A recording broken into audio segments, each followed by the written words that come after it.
In the final months of World War II, as the world stood exhausted after years of relentless destruction, the United States possessed a weapon so powerful that it would forever change the nature of warfare. It was not a massive battleship, not a secret tank, nor an unstoppable bomber. It was something far more terrifying, a weapon capable of destroying an entire city in a single moment. The atomic bomb. For years, this weapon existed only in secret laboratories, hidden from the world, behind one of the most classified scientific projects in history. Known as the Manhattan Project, it brought together thousands of scientists, engineers, soldiers, and workers across the United States. Entire towns were built in secrecy. Workers were told only fragments of what they were doing. Many had no idea that their daily labor was helping create the most destructive weapon humanity had ever imagined.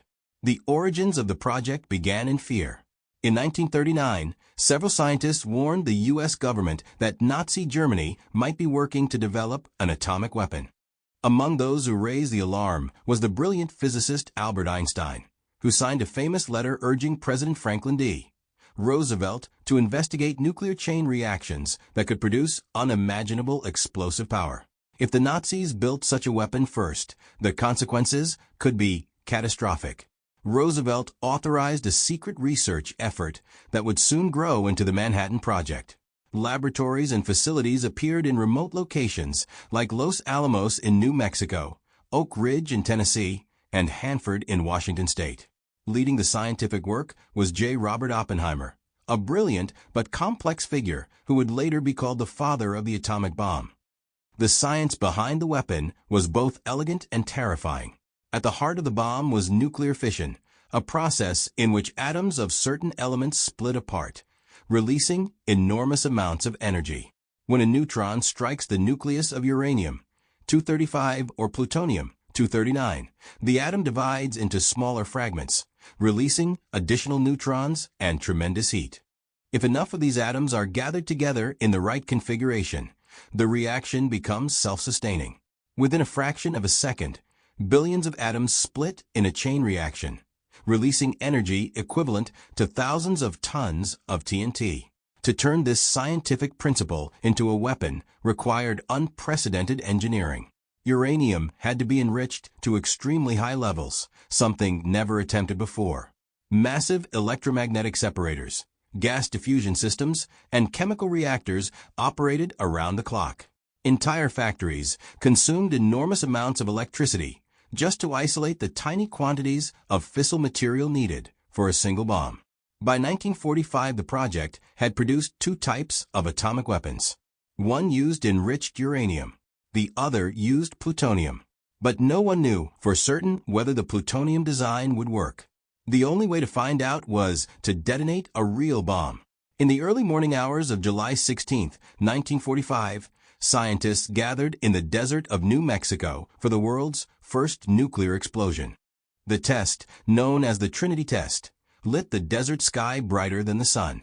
A massive fireball rose into the air, forming a mushroom cloud that climbed more than 12 kilometers into the atmosphere. The shock wave shattered windows miles away. Witnesses were stunned into silence. Some scientists cheered. Others felt immediate dread about what they had unleashed. Oppenheimer later recalled a line from ancient Hindu scripture, "Now I am become death, the destroyer of worlds." Just weeks later, the United States made the decision that would forever define the end of World War II. On August 6, 1945, a specially modified B-29 bomber named the B-29 Superfortress Enola Gay took off from the Pacific island of Tinian. Inside its bomb bay was a uranium weapon nicknamed Little Boy. At 8:15 in the morning, the bomb was released over the Japanese city of Hiroshima. 43 seconds later, the bomb detonated. The explosion produced a blinding flash and a fireball hotter than the surface of the sun. Buildings within a mile of the blast simply vanished. Shock waves flattened entire neighborhoods. Temperatures reached thousands of degrees, igniting fires across the city. Within seconds, tens of thousands of people were dead. By the end of the year, the death toll would reach more than 140,000 due to burns, injuries, and radiation sickness. Yet Japan still did not surrender. 3 days later, another B-29 B-29 bomber carried a second atomic weapon, this time a plutonium device called Fat Man. The bomb was dropped over the city of Nagasaki on August 9, 1945. The explosion again unleashed devastating destruction, killing tens of thousands. These two attacks shocked the Japanese leadership. Combined with the Soviet Union's sudden declaration of war against Japan, they forced the empire into an impossible position. Continuing the fight meant risking total annihilation. On August 15, 1945, Emperor Hirohito announced Japan's surrender. For the first time in history, the voice of the emperor was broadcast directly to the Japanese people. After nearly 6 years of global conflict, World War II was finally over. But the atomic bomb did more than end a war.